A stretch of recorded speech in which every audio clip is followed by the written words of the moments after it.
So in case you haven't seen the first video, I just want to give you a brief history about me. I'm from England, my husband and I are from the UK. We relocated here 4 years ago, and as soon as I arrived here in Merida, I became very sick. And I had to navigate the complicated health system here. It was a very scary time. I didn't have any medical resources here. But by going through this process, I gained a lot of knowledge, and so that's why I'm putting this information together, to help other people, to make sure that if you have a similar situation, that the knowledge that I've gained, you will benefit from. And so we're going to be making a series of videos, sharing this information with you, and I hope you find it useful.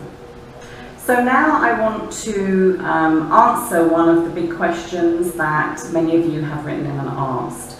And a lot of you have concerns as to how you can manage the cost of your routine medications if you have diabetes, high blood pressure, etc. And it is possible to do that, you just need to know how. So I'm going to give you two particular case studies today. One is my husband. He has a trapped nerve in his spine, and the other is a friend who takes 9 different medications. And so I'm going to give you some tips on how each of these people have managed to save up to, and actually in one case more than 30% on their medication. So I want to tell you about our first case study, and that's my husband Jan. He has a trapped nerve in his spine, and he has to take a medication every day. The prescription that he was originally given from the specialist doctor was for a pharmaceutical called Lyrica, which is by Pfizer. And that medication was costing around 600 pesos a month. And so we talked with our family doctor. We asked him, is there an alternative medication? Is there something that is a lower cost that will do the same job? And what the family doctor explained to us is that there are other companies who make that pharmaceutical. And pregabalina is the name of the medication. And as you can see here are 2 alternatives, exactly the same medication. These are really not considered to be generics. These are the same medication, but they're a different brand. But there are also generics of pregabalina. And so now, instead of spending 600 pesos a month, my husband is spending something in the region of around 175 pesos to 200 pesos a month. And what that means is, over a year, he is saving several $100s on one medication. And so this is just an example of how you can safely reduce the cost of your routine medication. So I want to talk a little bit about my friend and 2 of the medications that he takes. And you probably will know these names. The first medication is Plavix, that's a blood thinner, that's a commonly prescribed blood thinner. And the second one is Lipitor, that's a cholesterol medication. And so when we looked at sourcing alternatives to those particular medications, it was amazing the number of alternative brands and generics that were available. And with the Plavix, there was something like 7 alternatives. And my friend was spending something in the region of about 300 to 400 pesos on that one medication a month. And now, for a high quality alternative that is doing exactly the same job, he's been taking it for 2 months, there are no ill side effects. Because he got the right advice from his doctor, he's spending about 30 pesos a month. So that's a huge, huge difference. And the same with the Lipitor medication. Again, there are generics that are available, and there are other brands that are available.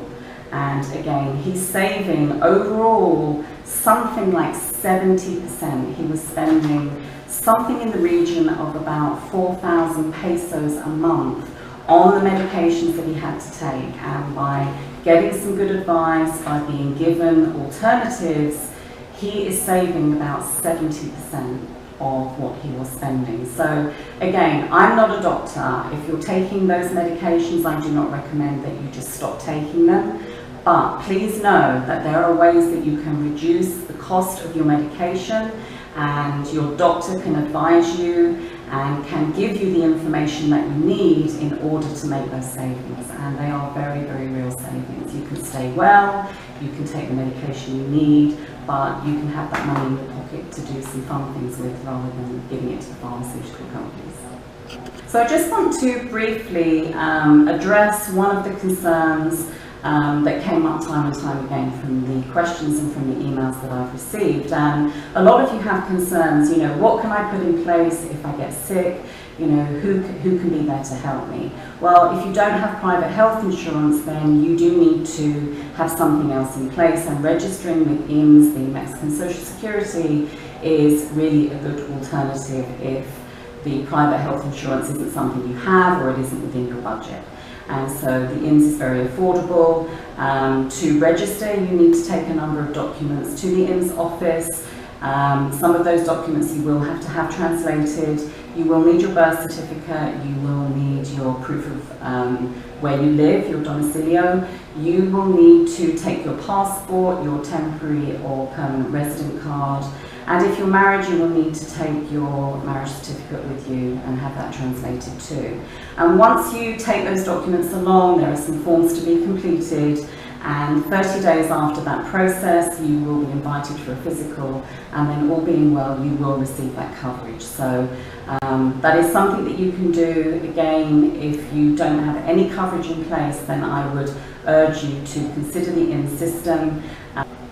So I'm going to wrap up for today. I know that I've given you an awful lot of information, and I know that you're going to have a lot of questions. So please write to me. There is a space at the bottom of the video, a comments box. Please email me. My email address is tinafrua@gmail.com, and I'd be very, very happy to answer your questions. And so that's really it for today. I just want to say, please look out for our next video. We're going to be sending that to you in the next few days. And this is covering a really, really important subject, and that is, I have my private health insurance, and I've talked to a lot of people here with private health insurance, and everything's good until they have a claim. And then really things become very, very difficult. And we're going to give you some tips as to how you can navigate presenting that claim to a successful conclusion. And so please look out for that. There's going to be some really useful information. And again, if you have found today's information useful, please share it with your friends.